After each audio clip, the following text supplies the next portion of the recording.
Let's look at how to pronounce focus. We have first syllable stress, and letter O in American English is a diphthong, meaning it slides. One of the accent error patterns that often happens on this word is that people will be too short on this O. They'll say it more like fo instead of gliding fo, focus. Especially here because it's the stressed first syllable, it's going to be held a little longer. Usually just holding your O longer is enough to be able to get that glide correct.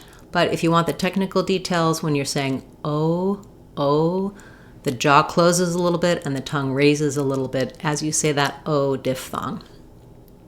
Then the other major error or pattern to watch out for in the word focus is not to use a clear vowel here in the last syllable.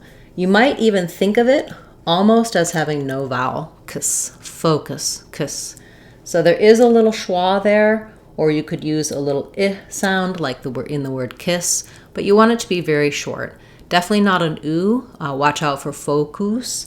And then also make sure that your O is nice and round here. Sometimes people will make a matching vowel and they'll use more of a schwa sound here because they match between the two syllables, and then it'll sound like fa in the first syllable, which you definitely want to avoid.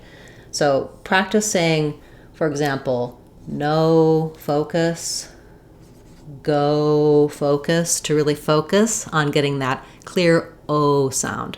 So you want to watch out for the vowels in this word, the syllable stress, and then practicing to make sure that you have the correct rhythm as well. Those phrases, no focus, go focus, are a good start, but then you want to work on using focus the way you would naturally in your speech.